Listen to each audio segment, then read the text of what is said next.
ايه المعايير اللي بتختار بيها الشخصيه اللي تتكلم عنها؟ انا عايز قصه دراميه، قصه فيها ما يكفي من الصراع، لان هو الصراع ده اللي هيعمل متعه، هو الصراع ده هو اللي هيخليني اعرف احكي بشكل جذاب للقارئ.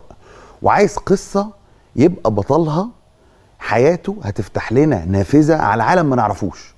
يعني كل شخصيه من اللي انا كتبت عنهم بتقدم لي عالم مختلف. محمد علي ومالكوم اكس بتحكي عن تاريخ دي كانت تاني قصه متهيألي او كانت تالت قصه، كانت رابع كتاب او خامس كتاب بعد اينشتاين. اينشتاين كان تاريخ العلوم، لان احنا دايما لما نيجي نبص للتاريخ بنبص على التاريخ العسكري، التاريخ السياسي. انا استغربت ان كمان اينشتاين الناس نجح جدا والشباب قروه.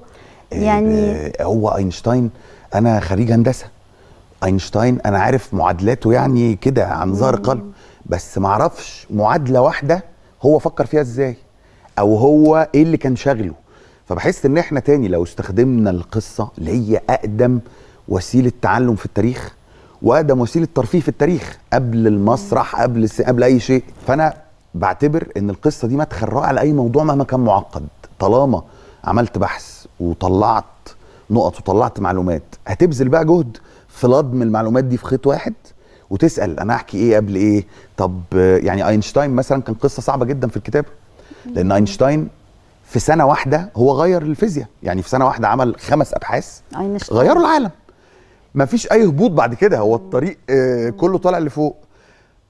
لازم بقى هنا ادور على حاجات تانية حصل فيها هبوط. فكان الهبوط بالنسبه لي مثلا كمثال في حياته الشخصيه، ان اينشتاين كان راجل بيحب الستات جدا والستات بتحبه جدا، وده طبعا عكس الصوره النمطيه عن العالم العالم العبقري.